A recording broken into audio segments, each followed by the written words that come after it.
정부 3.0의 이해, 정부 3.0의 의미.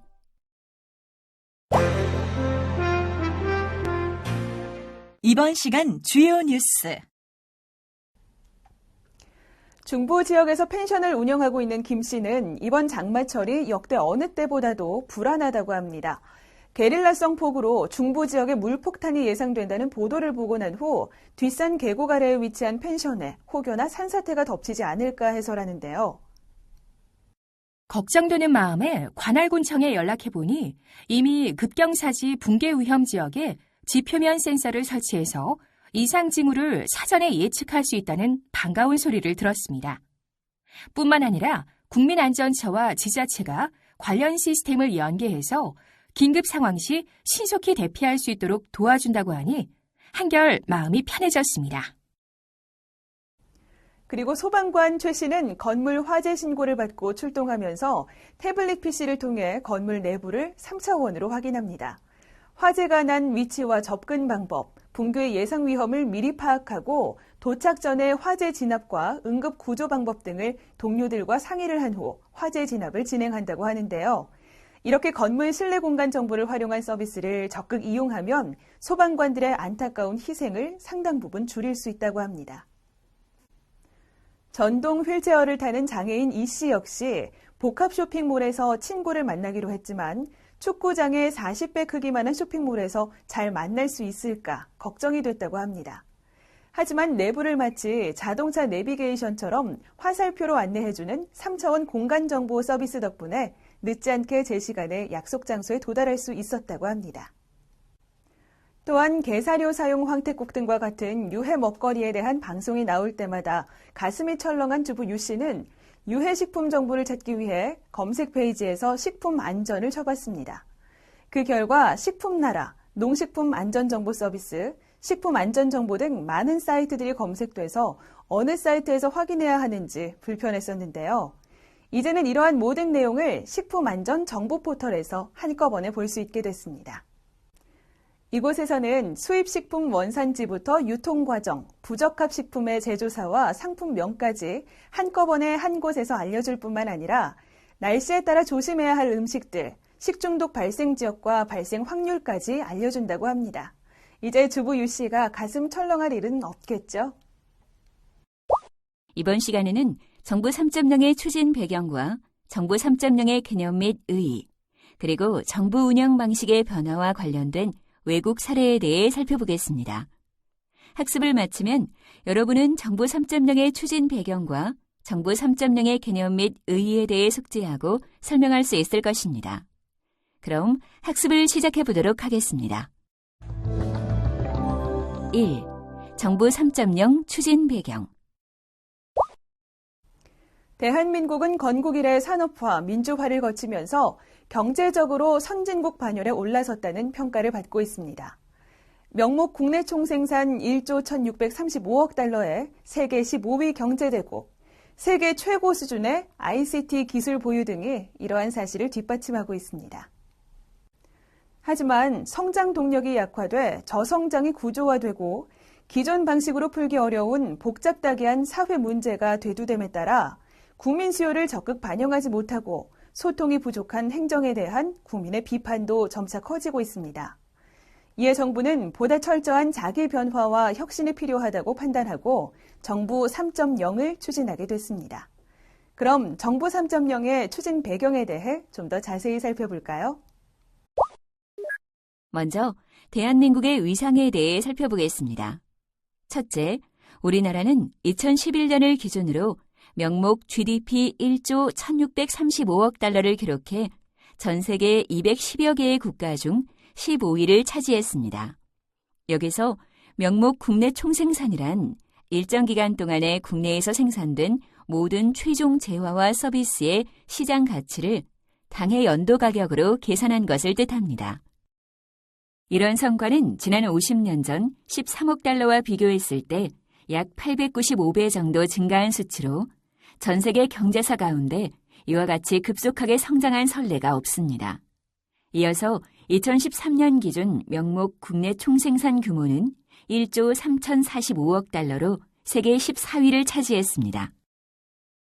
또한 세계무역기구의 세계무역 통계에 따르면 2012년 무역 규모는 수출 5,479억 달러, 수입 5,196억 달러 등 총 1조 675억 달러로 2년 연속 1조 달러를 넘어섰으며 이는 세계 8위에 해당합니다. 더불어 2013년 기준 무역 규모는 수출 5,573억 달러, 수입 5,142억 달러로 총 1조 715억 달러를 기록했는데요. 이는 세계 7위에 해당하는 규모입니다.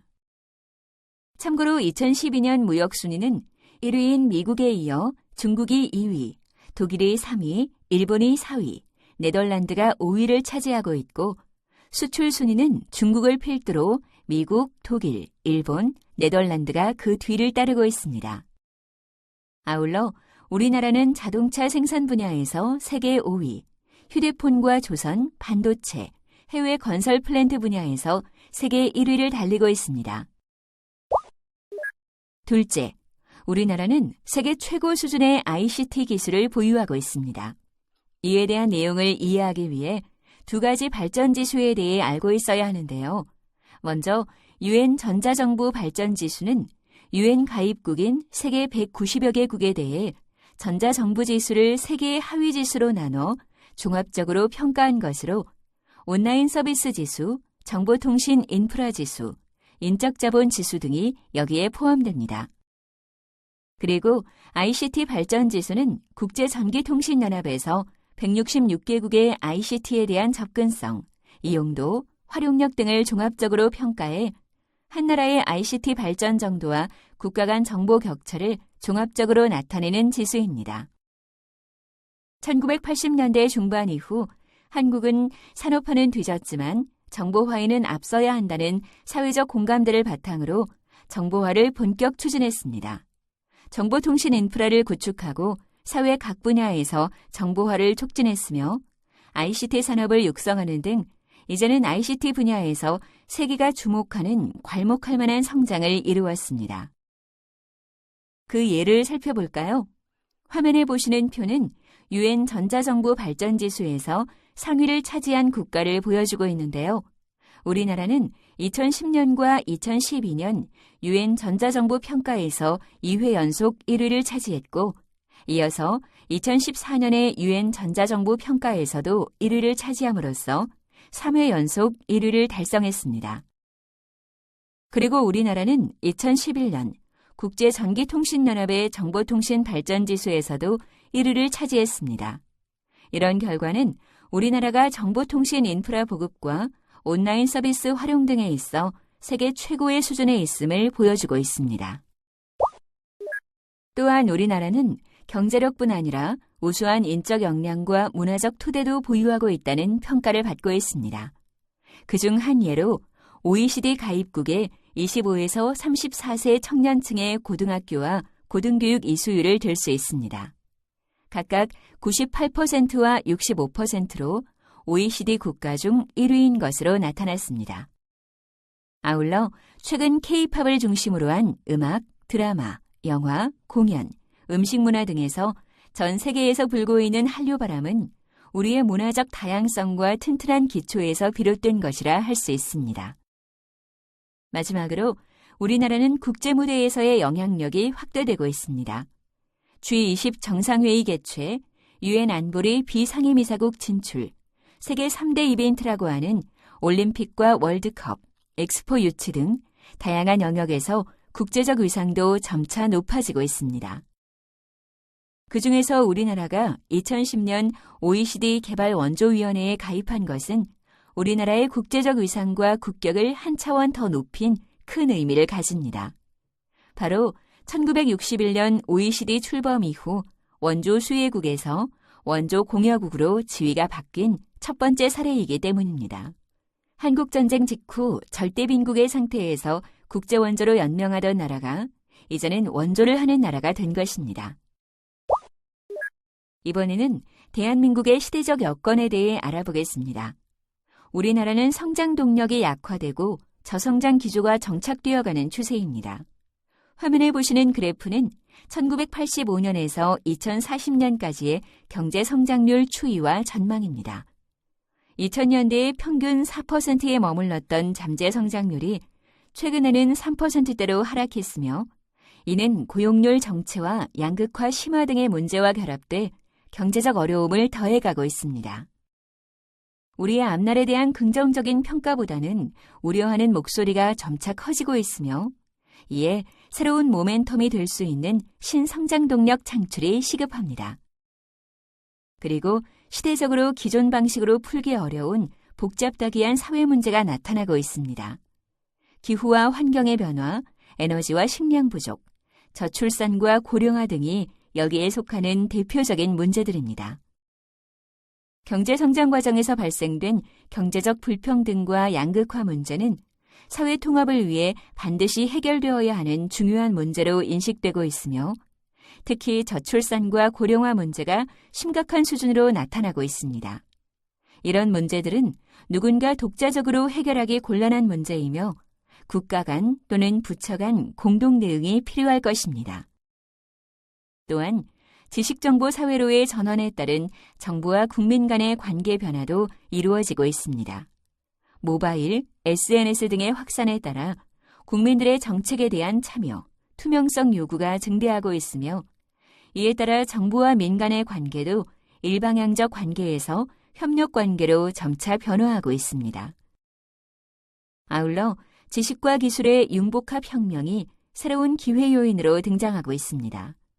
단지 새로운 제품이나 서비스 또는 시장을 만드는 것에 국한되지 않고 정부가 하는 일이나 국민들에게 제공하는 서비스에도 영향을 미치고 있습니다. 다양한 정책 문제를 해결하고 국민들에게 맞춤형으로 서비스를 제공함에 있어 정보통신기술의 활용이 절대적으로 필요하게 된 것입니다. 이번에는 우리에게 닥친 현실을 파악해 볼까요? 우리나라는 앞서 살펴본 것과 같이 국가 경제 규모가 커지고 국격도 높아졌지만 국민 행복 수준은 낮은 수준에 머무르고 있습니다. 이런 현실의 개선과 성장 동력 확보, 그리고 복잡다기한 사회 문제 등에 효과적으로 대응하기 위해 박근혜 정부는 희망의 새 시대를 국정 비전으로 설정하였습니다. 이것은 국민 행복과 국가 발전이 선순환하는 새로운 패러다임의 시대를 펼쳐나가겠다는 뜻으로 국정의 중심을 국가에서 국민 한 사람 한 사람으로 과거의 추격형 발전 모델을 선도형으로 전환하는 등의 새로운 국정 운영 방향을 제시한 것입니다. 그리고 경제 부흥, 국민 행복, 문화 용성, 평화 통일 기반 구축 등 4대 국정 기조를 설정하고 14대 추진 전략과 140개 국정 과제를 확정한 바 있습니다. 한국 사회는 식민 통치로부터의 해방, 절대 빈곤의 구제, 독재로부터의 탈출이라는 도전 과제를 성공적으로 이겨내고 국가적 성장을 달성하였습니다. 그 결과 한강의 기적이라는 이름 아래 1960년대 초 1인당 국민 총생산 80달러의 최빈국에서 1995년 1만 달러로 도약했고 나아가 2014년에는 1인당 국민 소득이 거의 3만 달러에 이르는 등 국가 경쟁력과 경제 규모 측면에서 급속하게 성장했습니다.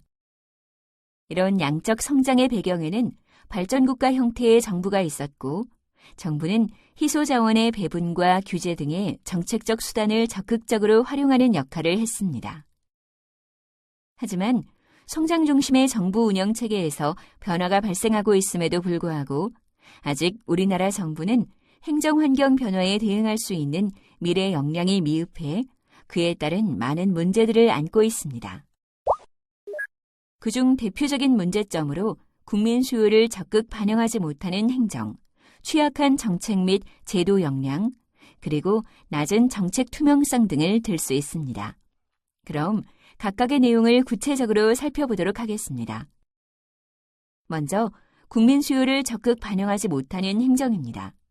국가 운명을 좌우할 중대한 국정 현안이 산적해 있고 저출산 및 고령화, 양극화, 일자리, 에너지와 환경, 기술 융복합 등 기존 방식으로는 해결이 어려운 복잡다기한 사회 문제가 일상화되고 있는 시점에서 정부는 국민의 수요를 제대로 이해하고 이를 국민의 입장에서 충족시키려는 노력이 아직도 미흡한 실정입니다. 특히 행정, 공공기관의 지방 이전으로 인한 통합적 행정 역량의 분산은 시급하게 해결해야 할 과제입니다. 그리고 복지와 안전, 중소기업 지원 등의 정부 서비스는 증가했지만 서비스 간 중복지대와 사각지대로 인해 이를 제대로 국민에게 골고루 전달하지 못하는 실정이어서 국민의 만족도가 매우 낮은 것으로 조사되고 있습니다. 또한 국가적 재난 상황을 경험하면서 문제 상황에 대한 미흡한 대처로 국민의 정부에 대한 신뢰도가 저하되었으며 정부의 비정상적 관행과 적폐의 근본적 해결도 지연되고 있는 실정입니다. 다음은 취약한 정책과 제도 역량입니다. 우리나라는 아직도 부처별, 기관별로 정책을 추진함으로써 전시나 할거주의식 행정이 이루어지고 있으며 현장과 동떨어진 탁상행정 등이 여전히 존재하고 있습니다. 이런 점으로 미루어 볼 때 정부의 정책 역량이 전반적으로 취약하다는 것을 알 수 있습니다. 특히 개인 간, 부서 간, 부처 간 칸막이와 불협화음으로 인한 정책의 통합성 저하는 정책을 결정하고 집행하는 데 있어서 적시성의 상실을 가져와 정부 정책의 실효성을 저하시키는 주요 원인으로 지적되고 있습니다. 아울러 각종 국제기구의 조사 결과 제도나 갈등 조정 등의 측면에서 낮은 순위를 기록하는 등 제도적 측면에서도 개선이나 보완이 필요한 영역이 다수 존재하는 것으로 나타나고 있습니다. 마지막으로 낮은 정책 투명성입니다. 정부의 투명성과 소통, 협력 부족에 대한 국민의 비판도 점차 커지고 있습니다. 한 조사에 따르면 국민의 8.8%만이 정부와의 소통이 원활하다고 응답했고 나머지는 정부가 국민 입장에서 소통하고 서비스를 제공하는 능력이 미흡하다고 응답했으며 민간 부문의 우수 역량과 자원을 활용하는 민관 협치 또한 부족하다는 평가가 지배적이었습니다. 그리고 이런 내용은 2014년 9월에 실시한 제도 역량 조사에서도 확연히 드러나고 있습니다. 하지만 정부가 주도하고 국민이 따르는 전통적인 정부 운영 방식을 계속 유지한다면 이런 일들을 제대로 추진할 수 있을까요? 정부 주도의 일방적인 정부 운영 방식에서는 소통이 부족하기 때문에 국민의 정부에 대한 신뢰가 싹트기 어렵습니다. 신뢰가 없다면 아무리 좋은 정책을 만들고 추진한다고 해도 실패할 가능성이 크며 결과적으로 국민이 느끼는 행복과 만족감은 떨어지게 될 것입니다. 따라서 이전과는 다른 방식의 새로운 정부 운영 모델이 필요합니다. 지금이 정부의 보다 철저한 자기 변화와 혁신이 필요한 시점임을 깨닫고 단순히 인식에 그칠 것이 아니라 행동과 실천으로 연결되어야 할 것입니다.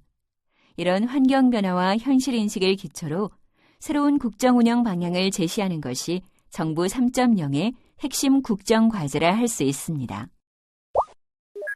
그럼 그간의 정부 운영 방식에 대한 우리 정부의 개선 노력은 어떠했는지 알아보겠습니다. 행정개혁이나 정부 혁신 등으로 지칭되는 그간의 정부 운영 방식에 대한 개선은 신공공부문 관리론에 입각해 추진된 것입니다. 이는 비용 대비 성과 극대화나 대국민 서비스 개선 등의 정책 목표에 중점을 둔 것으로 기관 통폐합이나 민영화, 구조조정, 성과관리 체계 도입과 적용 등의 정책 수단이 주로 활용되었습니다. 추진 방식 또한 다양한 제도와 정책들을 하달하는 탑다운 방식이었습니다. 최근에 신공공부문 관리론의 대체론 또는 보완론이 제기되고 있으며 그 주된 내용은 정책의 결정과 집행에서 다양한 이해 관계자들의 참여와 수평적 네트워크를 강조하는 것으로 요약할 수 있습니다. 2. 정부 3.0의 개념과 의의. 정부 3.0이란 국민이 중심이 되는 정부를 구현하기 위한 모든 정부 혁신 노력으로서 정책의 전 과정에서 국민의 참여를 확대하고 국민 입장에서 정책과 서비스를 만드는 정부 개혁입니다. 다시 말해 그동안 펼쳐왔던 정부의 운영 방식을 국가 중심에서 국민 중심으로 바꾸는 전면적인 패러다임의 전환을 의미합니다. 지금 우리 사회는 저출산과 고령화, 고용 없는 성장, 양극화 등 지금까지 경험해보지 못했던 새로운 도전에 직면해 있습니다. 이런 상황에서 정부가 모든 정보를 폐쇄적, 독점적으로 관리하고 투명하지 않게 결정했던 기존의 방식으로는 시대의 변화에 부응하기 어려울 뿐만 아니라 국민 행복을 만들어가기도 힘들 것입니다. 국민을 중심에 두고 개방과 공유의 정부 운영을 펼쳐나간다면 깨끗하고 효율적인 국정 운영이 가능하며 국민적 신뢰를 바탕으로 국정 과제를 추진할 수 있을 것입니다. 그럼 정부 3.0의 특징을 살펴볼까요? 이전 정부들에서도 정부의 운영 방식이나 구조, 기능 등을 바꾸고자 하는 행정개혁이나 정부 혁신 노력을 기울여 왔습니다. 하지만 정부 3.0은 기존의 정부 운영 패러다임과는 다른 몇 가지 특징을 가지고 있습니다. 첫째, 국정의 중심이 정부나 국민에서 개인으로 변화한다는 점입니다. 정부와 국민의 관계가 일방향적인 정부 1.0을 넘어 쌍방향의 정부 2.0을 구현하고 이를 바탕으로 개인별 맞춤 행복을 지향한다는 점이 이를 뒷받침하고 있습니다. 둘째, 단순히 정부 운영의 변화에만 머무르지 않고 창조 경제와 연결된다는 점입니다. 왜냐하면 창의적 아이디어, 상상력과 과학기술, 정보통신기술이 결합된 창의적 자산이 활발해져 창업이나 기존 산업과 융합하고 이를 통해 새로운 시장과 산업을 생겨나게 함으로써 양질의 많은 일자리를 창출하는 새로운 성장 전략이 창조 경제이기 때문입니다.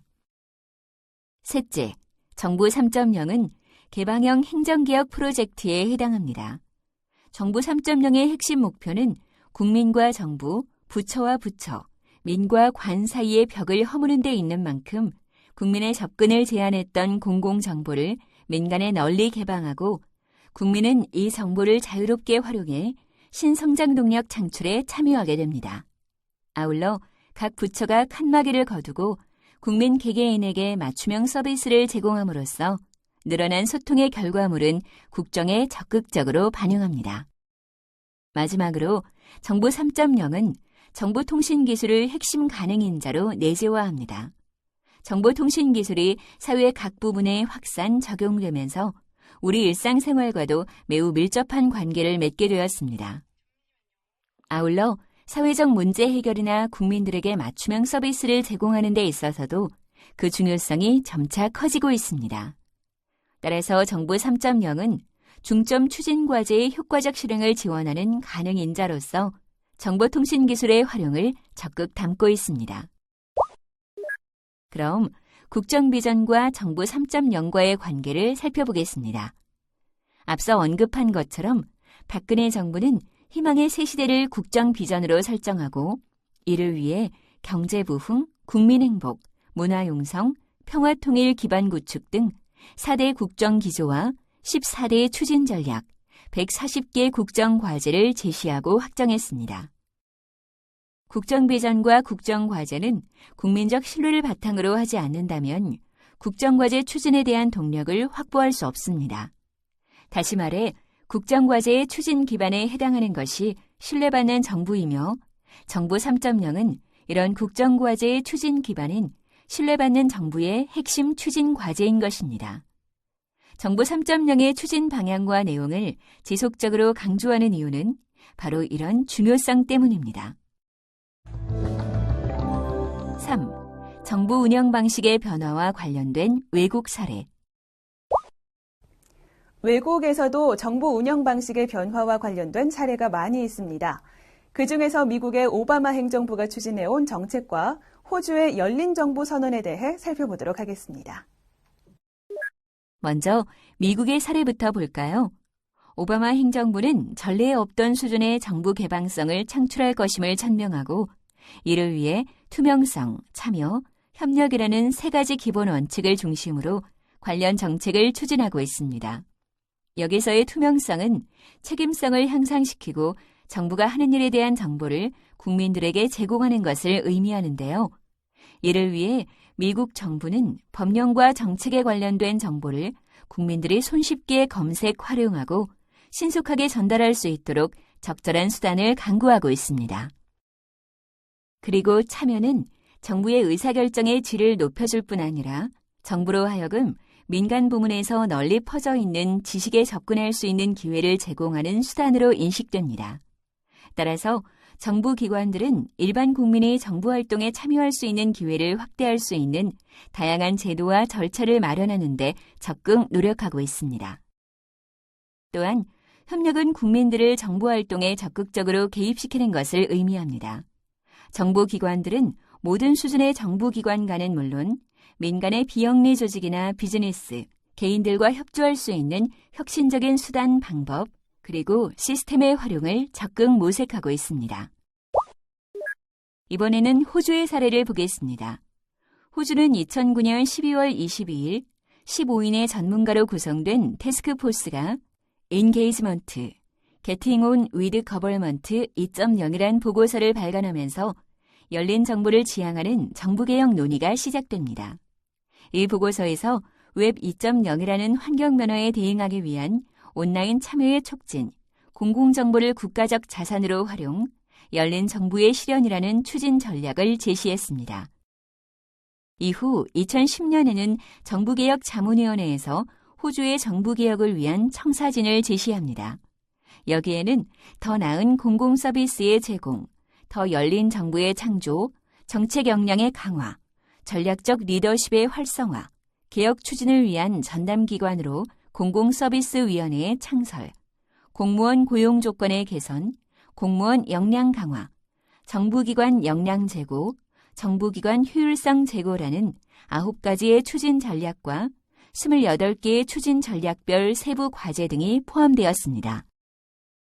이어서 열린 정부 선언을 계기로 민주주의의 발전을 위해 공공정보에 대한 원활한 접근과 창조적인 기술의 이용, 그리고 참여의 문화에 기반한 열린 정부를 구현할 것을 천명했습니다. 그리고 시민과의 공동 협력을 위해 온라인 참여의 장애 요인을 해소하고 소셜 네트워킹의 착수와 크라우드 소싱 등을 추진하며 공무원들의 온라인 참여도 지원하고 있습니다.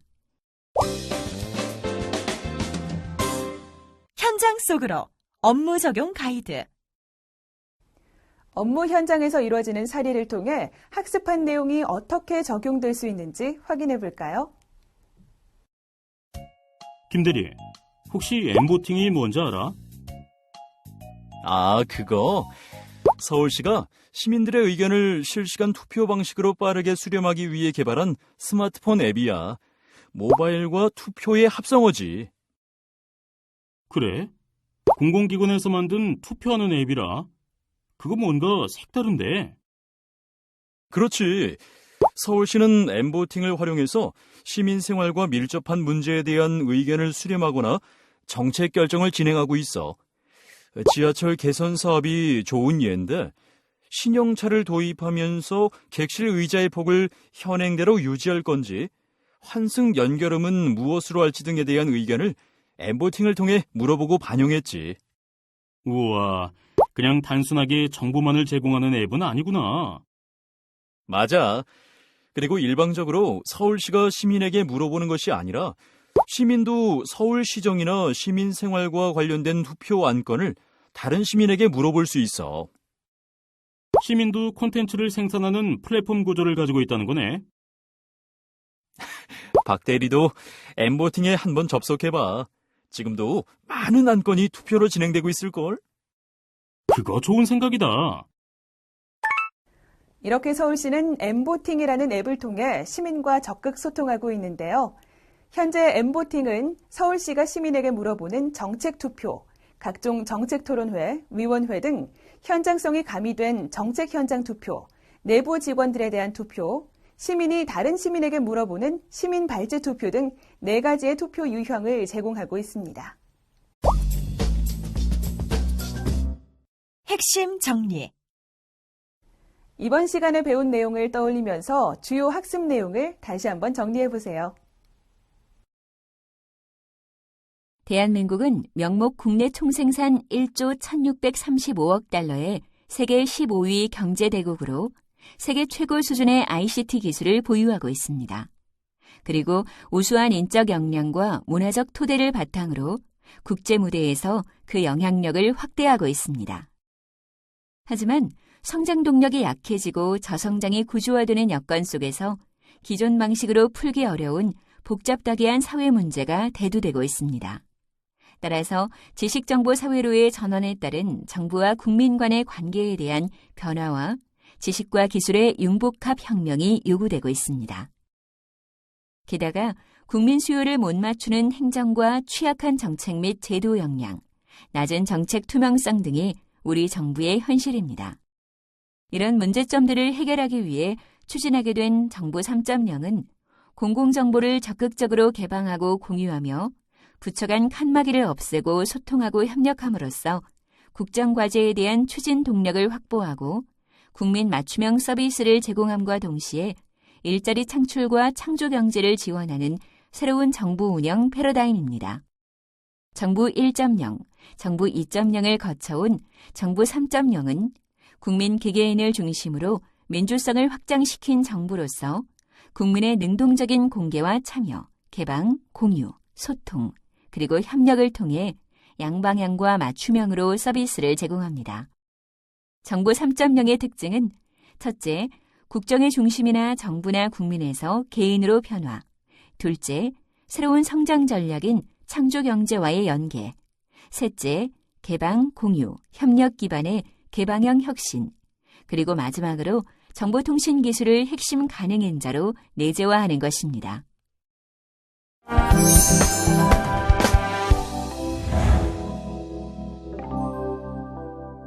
지금까지 정부 3.0의 의미에 대해 학습하였습니다.